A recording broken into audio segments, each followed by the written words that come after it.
I watched the body cam video of the Tyre Nichols murder, because that's what it was. And to be honest, the whole thing is pretty exhausting. It's exhausting because yet another case, another instance of a black male, an unarmed black male, being killed by police, for no reason whatsoever. Situations that could have easily been avoided were just made murder. And it's sickening. It really is. It's sickening. But you know what's more sickening is that those 5 cops were black. Newsflash, dumbass black cops. You think it's not hard enough when most white cops are going to look at a black man? I don't care if he's in a white t-shirt or a double-breasted 3-piece suit. They're going to get looked at as a suspect because of the color of our skin. So now we're going to have people that look like us doing the same thing that they do to us, and worse, because that young man, that 29-year-old man who wasn't starting any trouble, who was cooperating, was beaten to death for no reason. You could say, yeah, he broke free and run. Wouldn't you break free and run if you're literally running for your life? Because that's literally what he was doing. He was running for his life. If you watch the body camera, these guys weren't talking like they were no police officers. They were talking like they was in a fucking gang. And it make no sense. Let me ask a question. What's the difference between a Klansman joining the police department and a gangbanger joining the police department? None. Because if you're just trying to whoop somebody's ass so you can have a badge, so you can try to get off and get away with it, you ain't shit. Them 5 officers, you ain't shit. It's disgusting.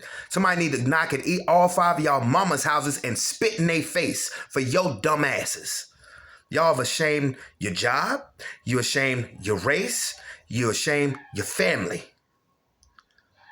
And don't think for a second, national media, that I haven't taken a notice to the level of venom that's being sent in the direction of this incident. And it deserves to, trust me, it deserves to be, all of the venom and the disgust about this incident is definitely justified in every national media outlet. But I just wonder, had those 5 cops looked a little different, would we be trying to see if it was justified, or would we be saying it's a disgusting act? Which it was a disgusting act. But if those 5 cops didn't look like me, would there be some excuses being made? Because make no mistake about it, them 5 cops should fry.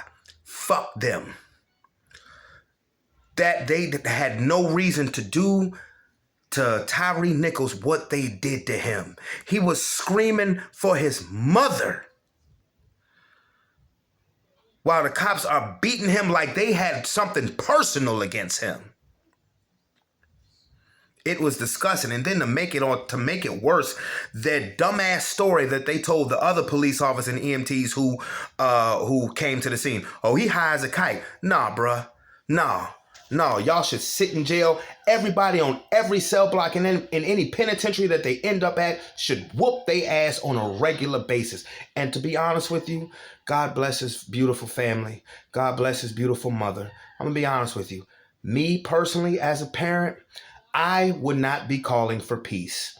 And I'm not trying to sit here and say I'm promoting violence, but my problem is we call for peace time after time after time after time. We're always calling for peace. Don't do this, don't do that. But yet the same shit keeps on happening. So what is calling for peace really doing? No, I wouldn't be calling for peace. I would be calling for a piece of each officer who did that to my son. That's what I would be calling for. You know, I don't have a problem with respecting the law, but I do have a problem with respecting the police officer. I don't have a problem at all respecting the law, but to those people who enforce it, yeah, I got a problem respecting them. I had a serious problem. I do. And I try to keep it as manageable as possible with police, because I know I'm a black man and I have kids and I have a son. But it is hard because a lot of you cops, you bitches ain't shit. Straight up. You think you're the law. You think you're above the law. Those 5 idiots thought they were above the law. They also think they're above humanity because they didn't show any. Not at all. None at all. It's disgusting, man. That 29-year-old man didn't deserve to die. Whether he was suspected of reckless driving or not, he didn't deserve to be tortured and beaten. I'm not even going to say we need to do better because I think we know that most people just don't give a fuck, especially those boys in blue. And I don't want to hear shit from Joe Biden either. I don't, because all you heard about during his campaign was the George Floyd Policing Act. We're going to put that into action. Where is it? Where is it? I ain't seen or heard nothing about a George Floyd police office since he got into office. I don't want to hear shit from him neither, because you said that to get the vote. That's really all that is. Dude, I want to hear people saying Black Lives Matter now. Because I love Black Lives Matter. But when is Black Lives going to stop mattering? When is Black Lives going to start mattering to Black people? When is Black Lives going to start mattering to Black cops? Sellout ass. Rest in power, young brother. Rest in power.